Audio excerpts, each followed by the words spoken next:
सुबह के समय आईपीएस नेहा वर्मा भेष बदलकर बिना किसी सिक्योरिटी गार्ड और बिना किसी तामझाम के बाजार जा रही थी।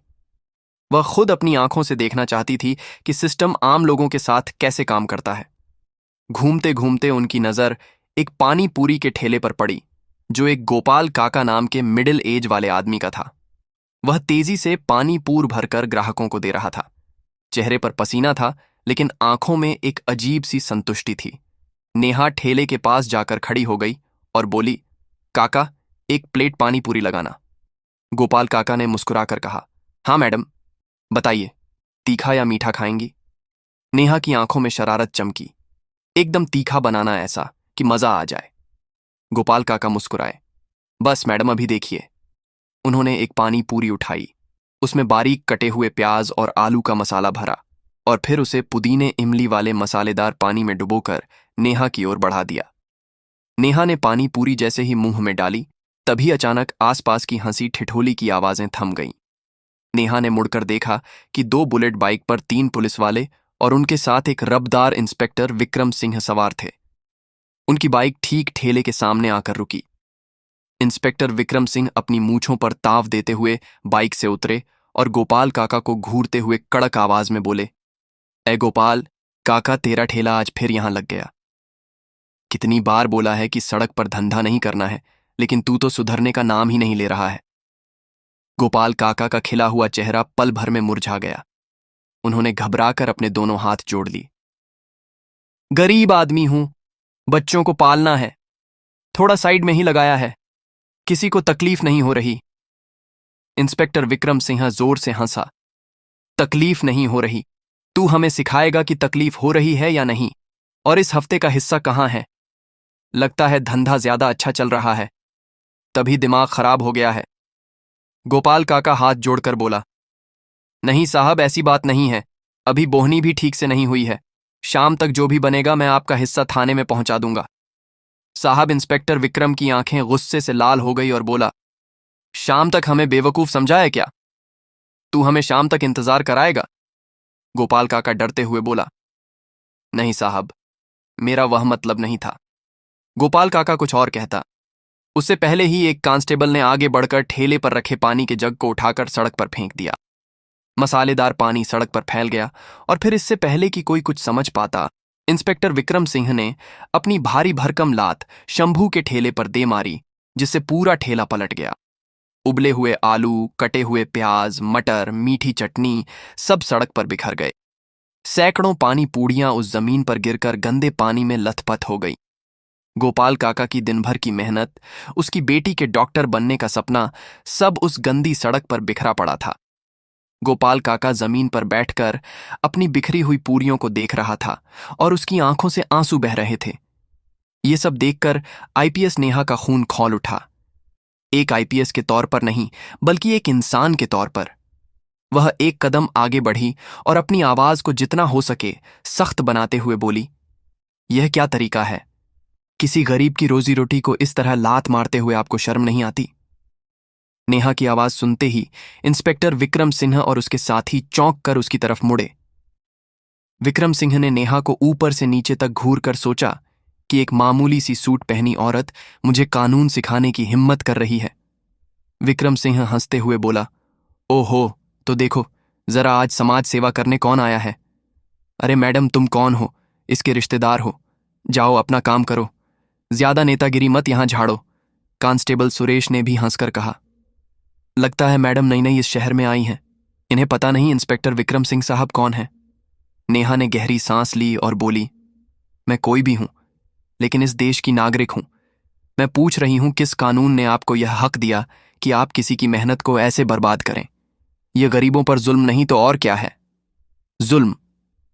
यह सुनकर विक्रम सिंह का पारा चढ़ गया। वह भीड़ के सामने चीखे, रुक, तुझे अभी कानून सिखाता हूं। अगले ही पल बिना किसी चेतावनी के उन्होंने नेहा के गाल पर एक जोरदार थप्पड़ जड़ दिया। आवाज इतनी तेज थी कि एक पल को जैसे वक्त रुक गया।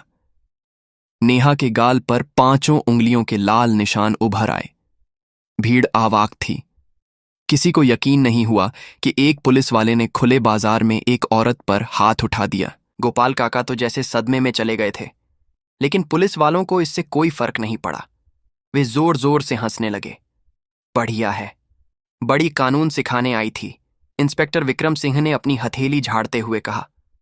अब पता चला पुलिस से जुबान लगाने का नतीजा। नेहा ने अपना गाल सहलाया। दर्द से ज्यादा उसे बेइज्जती महसूस हो रही थी, लेकिन उसके अंदर का गुस्सा अब आग बन चुका था। तभी एक सिपाही ने उसकी कलाई पकड़ ली। साहब ले चलें इसे थाने। विक्रम सिंह गरजे। हाँ ले चलो, वहीं इसकी सारी अकड़ निकाल दूंगा। भीड़ अब भी चुप थी। किसी की हिम्मत नहीं थी इंस्पेक्टर के खिलाफ आवाज उठाने की। हर आंख में पुलिस का डर साफ दिख रहा था। नेहा को एहसास हुआ कि अब स्थिति गंभीर है। मन में आया कि अपनी असली पहचान बता दें। बस एक फोन करना है और ये चारों उसके कदमों में होंगे। लेकिन फिर उसने सोचा, अगर मैंने अब बता दिया कि मैं आईपीएस हूं तो ये सब डर के मारे मेरे आगे पीछे घूमेंगे। लेकिन उस आम औरत का क्या, जिसके पास आईपीएस का टैग नहीं है? उसने मन ही मन फैसला किया, मैं अभी अपनी पहचान नहीं बताऊंगी। मुझे देखना है कि यह सिस्टम एक आम बेसहारा औरत के साथ कितनी नीचता तक गिर सकता है। वह चुप रही। पुलिस वालों ने उसे धकेलते हुए गाड़ी में बिठाया और गाड़ी थाने की ओर चल पड़ी। नेहा खामोश बैठी रही, चेहरा शांत लेकिन आंखों में तूफान था। रास्ते भर पुलिस वाले बेहुदा मजाक करते रहे। अरे यह औरत तो बहुत तेज निकली, लगता है किसी बड़े घर की है। अरे नहीं रे, बड़े घर की होती तो भिखारियों की तरह पानी पूरी खाती, जरूर किसी के साथ भाग कर आई होगी। हाँ हाँ, थाने चलने दे, सारी हेकड़ी निकाल देंगे। नेहा ने सब सुना लेकिन एक शब्द नहीं बोली। हर चेहरे को, हर नाम को अपने जहन में कैद कर रही थी। थाना पहुंचते ही उसे लगभग घसीट कर उतारा गया। इंस्पेक्टर विक्रम सिंह चिल्लाए, डालो इसे लॉकअप में।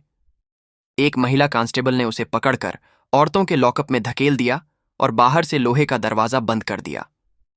लॉकअप के भीतर माहौल किसी नर्क से कम नहीं था। घुटन भरा कमरा, कोनों में गंदगी, बदबूदार कंबल कोने में फेंका हुआ। वहां दो और औरतें पहले से थीं। एक का नाम पार्वती, दूसरी 20 साल की मीरा। पार्वती ने सहमी आवाज में पूछा, बहन तुझे क्यों पकड़ा? नेहा ने हल्की मुस्कान के साथ कहा, मैंने बस एक गरीब की मदद करने की गलती कर दी। पार्वती ने आह भरी, गरीब? इस देश में गरीबों की कोई जगह नहीं बहन। कानून सिर्फ अमीरों के लिए है। अगर तेरे पास पैसे नहीं या पहचान नहीं तो यह तुझे बहुत सताएंगे। दूसरी लड़की, जिसका नाम मीरा था, रोते हुए बोली, दीदी मैंने बस अपनी पसंद के लड़के से शादी करने की सोची थी। मेरे घर वालों ने ही मुझे पुलिस से पकड़वा दिया। ये लोग सुबह से पीट रहे हैं, कह रहे हैं कि कबूल कर तूने चोरी की है। नेहा का दिल दहल गया। यही थी जमीनी हकीकत, वही सिस्टम जिसकी वह खुद अधिकारी थी। कुछ देर बाद इंस्पेक्टर विक्रम सिंह पान चबाते हुए लॉकअप के पास आए। उन्होंने सलाखों से झांक कर कहा, और समाज सुधारक मैडम जी, कैसा लगा हमारा सरकारी मेहमान खाना? नेहा ने आंखों में आंखें डालकर कहा, इंस्पेक्टर तुमने अच्छा नहीं किया, तुमने अपनी वर्दी का अपमान किया है। विक्रम सिंह हंसे और थूकते हुए बोले, वर्दी का पाठ मुझे मत पढ़ा, चुपचाप इस कागज पर साइन कर दे।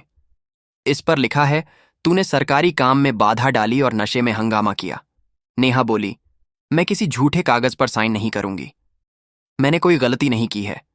विक्रम सिंह गुर्राया, नहीं करेगी तब ठीक है, यही मच्छर काटेंगे तब अकले ठिकाने आएगी, या फिर दूसरा तरीका भी है हमारे पास, बताओ मंजूर है? नेहा समझ गई कि उसका इशारा कहाँ है। उसने कहा, अपनी औकात में रहो इंस्पेक्टर, मैं साइन नहीं करूंगी। विक्रम सिंह गुर्राया, ठीक है सुरेश, इसे अंदर ले जाओ और समझाओ कि पुलिस की बात ना मानने का अंजाम क्या होता है। दो सिपाही अंदर आए। चल बाहर निकल। नेहा बोली, मैं बेकसूर हूं। एक सिपाही ने उसके बाल पकड़कर खींचा। साहब बुला रहे हैं। नेहा दर्द से चिल्लाई, छोड़ो मुझे, ये गलत है। सिपाही ठहाका मारकर बोला, बड़ी आई न्याय की देवी, यहां हमारा कानून चलता है। उन्होंने नेहा को घसीटते हुए एक अंधेरे कमरे में ले जाकर फेंक दिया। वह गिर पड़ी। सूट का पल्लू खुल गया। इंस्पेक्टर विक्रम सिंह हाथ में लकड़ी का डंडा लिए अंदर आए। अब बता, साइन करेगी या ये डंडा तेरी सारी समाज सेवा निकाल देगा? नेहा ने आंखों में गुस्सा भरकर कहा, मारो मुझे, लेकिन याद रखना हर एक चोट का हिसाब देना होगा तुम्हें। विक्रम सिंह हंसे। कौन लेगा हमसे हिसाब? तू विक्रम सिंह ने नेहा को फिर लॉकअप में डाल दिया गया, लेकिन अब उसका संकल्प और मजबूत हो चुका था। आधी रात को उसे